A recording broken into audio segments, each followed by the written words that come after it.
Bim.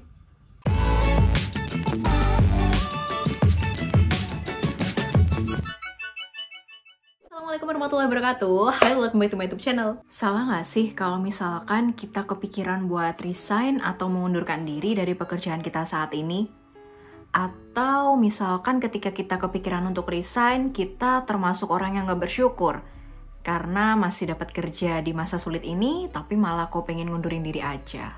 Di masa pandemi ini, punya pekerjaan itu ibarat anugerah ya bagi kita.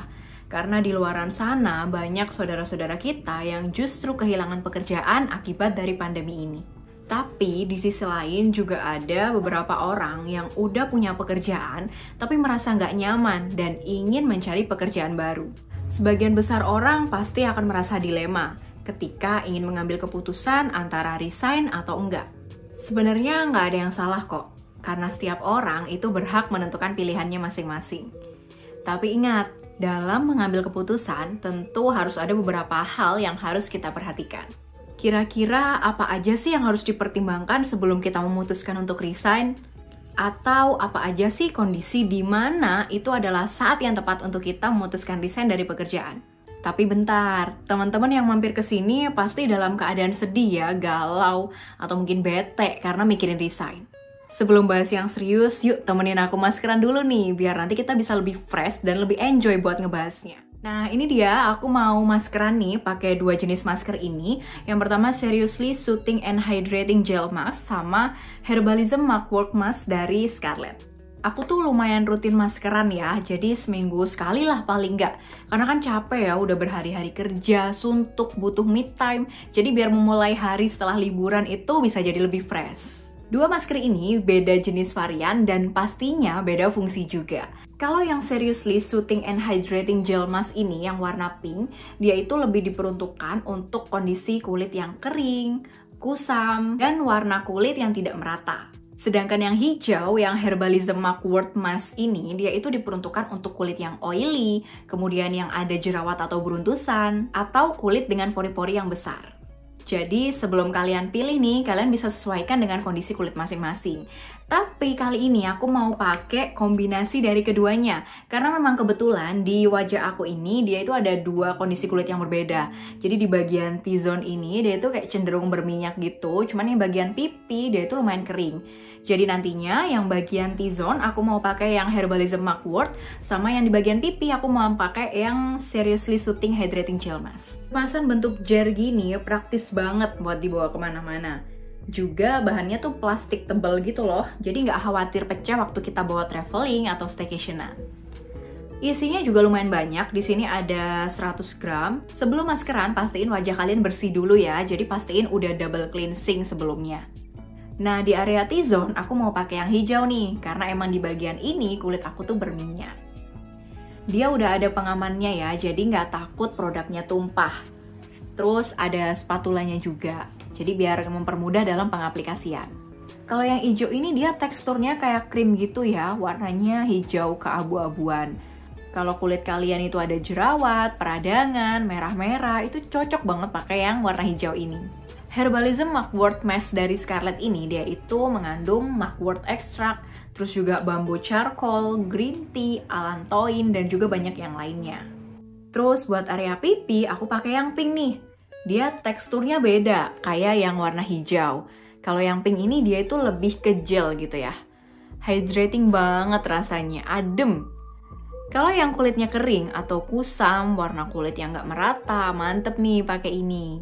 Dia mengandung 7 berry extract, ginseng extract, centella asiatica, grape water, vitamin C, watermelon extract, dan masih banyak kandungan lainnya. Nah, setelah gini, diemin 10-15 menit ya, jangan terlalu lama. Abis itu langsung dibilas. Nih hasilnya, jadi lebih seger dan cerah deh. Terus juga kalian gak usah khawatir ya, karena produk ini udah BPOM dan juga halal pastinya. Tapi sebelum pakai masker, pastiin dulu kalian lakuin skin test ya. Jadi taruh dikit tuh produknya di tangan, tunggu sekitar 10-15 menit. Lihat reaksinya di kulit kayak gimana. Kalau emang nggak ada merah-merah atau sakit, iritasi atau gimana, baru boleh dilanjut pemakaian di wajah. Oke, kita lanjut ke pembahasan yang tadi ya. Jadi di kondisi yang kayak gimana sih kita itu udah saatnya untuk resign? Yang pertama yaitu selalu merasa menderita saat memulai hari kerja. Jadi di sini tuh adalah kondisi dimana ketika teman-teman merasa masuk kerja itu adalah sebuah penderitaan gitu ya. Terpaksa banget rasanya berangkat kerja tuh. Nggak ada lagi semangat buat berangkat kerja, terus juga ditambah produktivitas pasti menurun. Ini tuh udah salah satu tanda ya teman-teman harus waktunya resign. Jadi teman-teman berangkat kerja tuh diselimuti rasa bosan, jenuh banget mau berangkat kerja. Rasanya tuh berangkat tuh dengan berat hati gitu ya, terpaksa. Dan pastinya kayak merasa tersiksa secara batin. Yang kedua yaitu nggak ada ruang untuk berkembang. Jadi ini kondisi ketika pekerjaan teman-teman itu kerasanya monoton, gitu-gitu aja. Gak membawa progres yang lebih baik untuk diri teman-teman. Gak ada sesuatu yang bisa didapatkan untuk tumbuh dan berkembang dari pekerjaan itu. Yang ketiga yaitu saat dimana teman-teman dikelilingi oleh lingkungan yang negatif. Lingkungan di sini bisa mulai dari rekan kerja sampai atasan. Jadi misal di lingkungan kerja tuh teman-teman selalu merasa diremehkan dalam pekerjaan. Pulang kantor tuh selalu dalam keadaan yang stres. Banyak orang yang berpikiran negatif, terus suka cari muka, saling menjatuhkan satu sama lain, dan terus-menerus saling mencari kesalahan rekan-rekan kerjanya. Wah, ini udah jadi salah satu tanda kenapa teman-teman harus resign ya. Yang kelima yaitu, pastikan sudah ada tawaran kerja di tempat lain. Atau pastikan udah ada sokongan secara finansial saat teman-teman masih dalam masa transisi berpindah ke pekerjaan selanjutnya. Jadi sebelum teman-teman itu pindah atau sebelum ada tawaran kerjaan baru, pastikan nih saat masa transisi itu, masa kekosongan itu, teman-teman itu ada persiapan atau alokasi dana untuk menghidupi diri ya. Jadi jangan sekali-kali memutuskan untuk resign tapi lepas gitu aja. Benar-benar nggak ada plan ke depannya harus gimana selama waktu masa transisi. Karena hal itu malah jadinya merugikan diri kita sendiri gitu ya. Resign dalam kondisi ini malah bukan menyelesaikan masalah, tapi menambah masalah yang baru. Ya udah segitu dulu yang bisa aku share ke kalian. Semoga video ini bermanfaat. Jangan lupa like video ini dan subscribe channel buat yang belum. Kalian juga boleh komen di kolom komentar bawah kalau kalian ada pertanyaan atau ada saran buat video aku ke depannya. Dan sampai jumpa di video aku selanjutnya. Bye-bye.